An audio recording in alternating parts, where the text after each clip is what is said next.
Hi friends, welcome back to our channel. எல்லாரும் எப்படி இருக்கீங்க? நல்லா இருக்கீங்களா?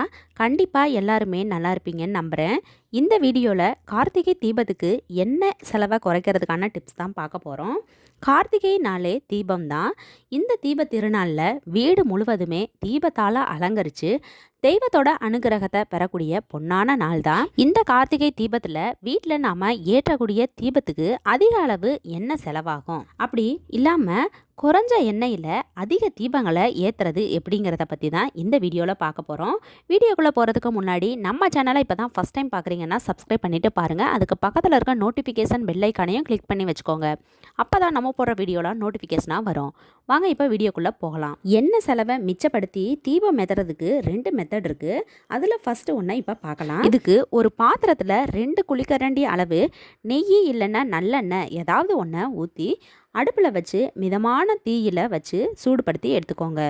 அதுக்கப்புறமா அதில் 2 மெழுகுவர்த்தியையும் சேர்த்துக்கோங்க. இது கூடவே 2 கற்பூரத்தையும் சேர்த்து விட்டுக்கோங்க. சேர்த்ததுக்கப்புறமா அடுப்பை ஆஃப் பண்ணிடலாம். அடுப்பை ஆஃப் பண்ணதுக்கு அப்புறமா அந்த எண்ணெயோட சூட்லையே மெழுகுவர்த்தியும் கற்பூரமும் கரைஞ்சிரும். நான் நெய் சேர்த்துருக்கிறதுனால பொங்கி வருது. எண்ணெய் சேர்த்தோன்னா பொங்கி வராது. இந்த நுரையெல்லாம் பொங்கி அடங்கினதுக்கு அப்புறமா பார்த்தீங்கன்னா நாம் மெழுகுவர்த்தி சேர்த்துருந்தோம் இல்லையா, அந்த மெழுகுவர்த்தியோட திரி இந்த எண்ணெயில் இருக்கும்.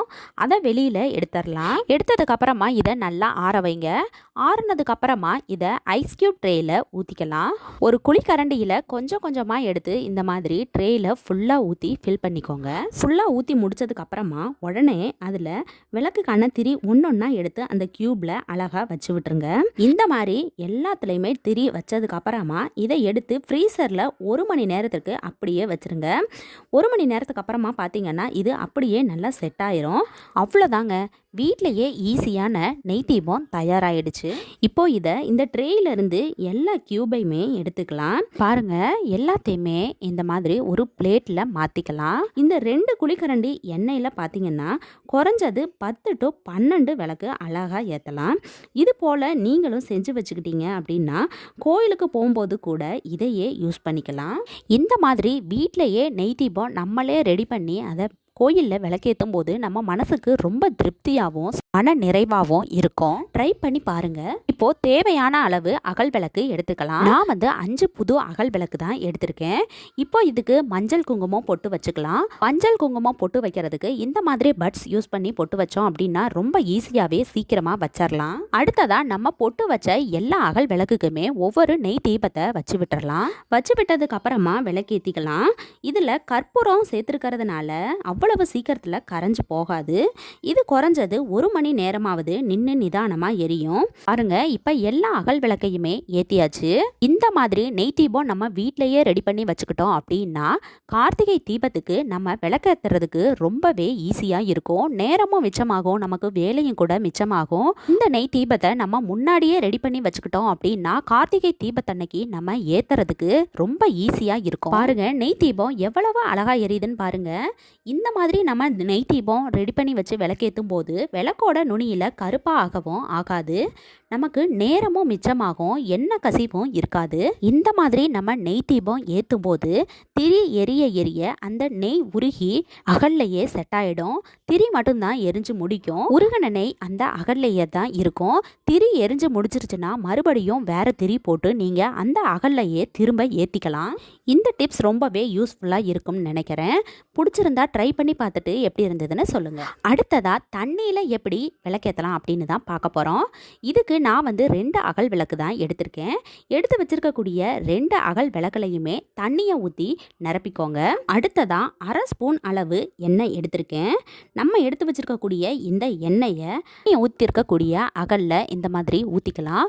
ஊற்றினதுக்கு அப்புறமா பார்த்தீங்கன்னா அந்த எண்ணெய் மட்டும் மிதக்கும். வீடியோவில் பார்த்தாலே உங்களுக்கே தெரியும். இந்த அகலில் நம்ம எப்பையும் விளக்கேற்றுற மாதிரி ஏற்றக்கூடாது. திரி விளக்கோட நடுவில் இருக்கணும். அதாவது ஆத்ம விளக்கு எரியறது போல இந்த தீபம் எரியும். இந்த அகல் விளக்குக்கு மஞ்சள் குங்குமம் போட்டு வச்சுக்கலாம். இந்த அகலில் திரி உள்ள மூழ்கி போகாமல் இருக்கணும் அப்படின்றதுக்காக அலுமினியம் ஃபாயில் பேப்பர் தான் எடுத்திருக்கேன். உங்ககிட்ட அலுமினியம் ஃபாயில் பேப்பர் இல்லை அப்படின்னா வாழை இலை கூட எடுத்துக்கலாம். எடுத்து வச்சிருக்கக்கூடிய அலுமினியம் ஃபாயில் பேப்பரை சின்ன நல்லா ரவுண்டாக கட் பண்ணி எடுத்துக்கோங்க. அடுத்ததாக அலுமினியம் ஃபாயில் பேப்பரோட நடுவில் இந்த மாதிரி ஓட்டை போட்டுக்கோங்க. ஓட்டை போட்டதுக்கு அப்புறமா அந்த ஓட்டையில் விளக்கோட திரியை உள்ளே நுழைத்தி விட்டுருங்க. இப்போ இந்த அலுமினியம் ஃபாயில் பேப்பரை இந்த அகலில் தண்ணியில் மேலே வச்சு விட்டால் போதும். தீபம் தயாராகிடுச்சு. இப்போ இந்த அகல் விளக்கை ஏற்றிக்கலாம். இந்த முறையில் தீபம் ஏற்றணும் அப்படின்னா 2 மணி நேரம் வர கூட விளக்கு அணையாமல் அழகாக எரியும்.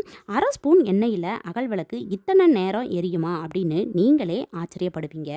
உங்ககிட்ட அலுமினியம் ஃபாயில் பேப்பர் இல்லைன்னா வாழை இலையை கூட யூஸ் பண்ணிக்கலாம்.